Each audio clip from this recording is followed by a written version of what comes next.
शोभा काळे ब्लॉगमध्ये रेसिपीमध्ये यूट्यूब चॅनलमध्ये आपले सगळ्यांचं मनपूर्वक स्वागत करते. मैत्रिणींनो, कशा आहेत तुम्ही? चांगले आहेत ना? चांगलं राहिलंच पाहिजे हीच मी देवाच्या चरणी प्रार्थना करते. चला आता आपल्याला स्वयंपाक करायचं आहे. खारं वांग बनवायचे आणि लापशी पण करायची. ते मस्त छान छान वांगे आणले आपण, बघू आता. सबस्क्राईब झालेले सगळ्यांचे धन्यवाद मानते मी. ज्यांनी सबस्क्राईब केले त्यांचे लाख लाख धन्यवाद. असेच व्हिडिओ बघत जा माझे. तुमच्यापर्यंत व्हिडिओ मी चांगला टाकायचा प्रयत्न करत जा. शेअर करत जा, मला कमेंट करत जा.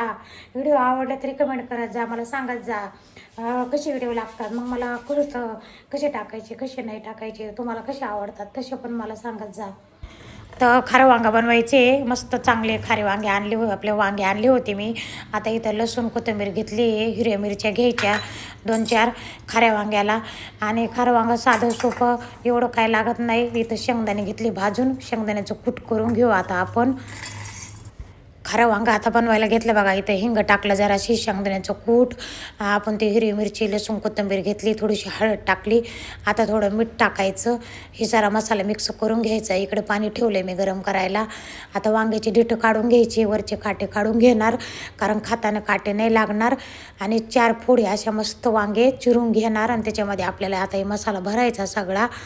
आता खूप चांगलं होतं असं खारं वांगं, खमंग.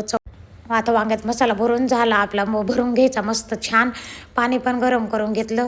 लोखंडाच्या कढईत आधी फोडणी देऊन घेऊ आपण आणि दुसऱ्या कढईत टाकून घेऊ, छान मस्त परतू. आता कढईत टाकून घेते. ह्या लोखंडाच्या कढईत करा भाज्या, कारण चांगल्या राहत्यात, हानिकारक राहत नाहीत आणि खायला इतक्या खमंग लागत्यात. इकडं भाजी शिजूस तर इकडे भाकरी टाकून घेते. आज ज्वारीच्या भाकरी आणि वांग्याची भाजी मस्त करायची आपल्याला. वांग्याची भाजी घेते इथं, कारण काही ना आमच्या ग्रुपचे लोक निवडून आले. आता तिकडे जायचं आहे, तिकडून फोन आला, बोलवलं.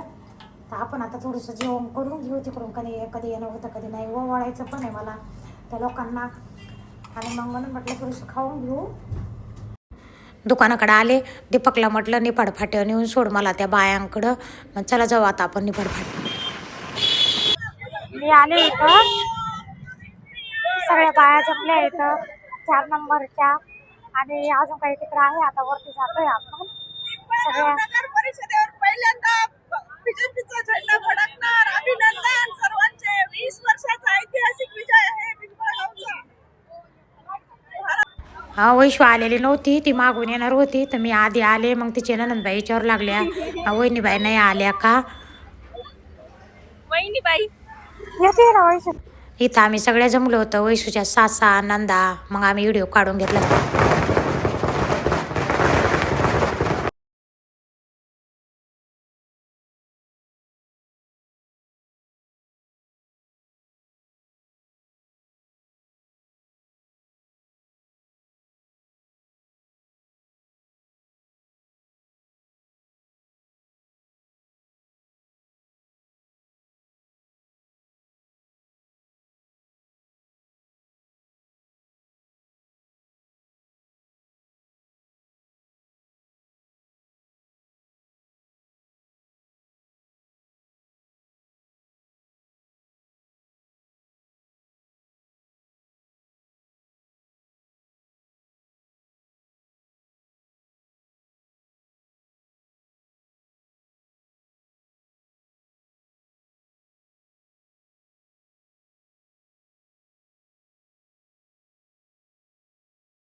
मग मी तिकडे थोडा वेळ थांबले. मग तिकडून ना दुकानात आले. दुकानात सगळे कामं तसेच राहून गेले. बिस्किटं संपले होते काउंटरमधले.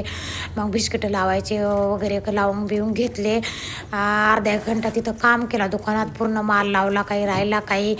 मग घरी आले. घरचा काही ब्लॉग घेतला नाही मी काढून.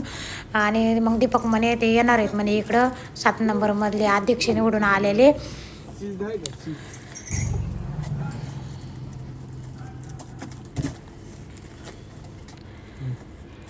तर मग त्यांना ओवाळायचं होतं ना, तर मग मी घरूनच आरती ताट घेऊन आले होते, पण मग घरचा ब्लॉग घेतला नव्हता मैत्रिणींनो. तर चला ठीक आहे. आता आपल्या दुकानापुढं मिरवणूक आली आहे, 7 नंबरमधले अध्यक्ष निवडून आले. मग आता आपण चला त्यांना ओवाळू. आणि ते घरी आलेले होते, पण तेव्हा मी घरी नव्हते. ते निवडणुकीचे लोक निवडून आलेले होते, सगळ्या बाया तिकडे गेलेल्या होत्या, मग मी पण तिकडेच गेलेले होते. तर मग मला घरून पण फोन आला होता, आम्ही इकडं आलो आहे. तर खूप छान स्वभाव आहे ह्यांचा. तर सगळे मानते, तर मला पण आपण पण एकूण एकाला मानलं तर सगळे कामं होते, तर एकूण एकानं सहकार्य केलं तर आपण पुढं जाऊ शकतो. सगळ्यांनी मिळून मिसळून कुठले कार्य केले तर चला ठीक आहे. मैत्रिणींना ओवाळून बिवळून झालं त्यांना.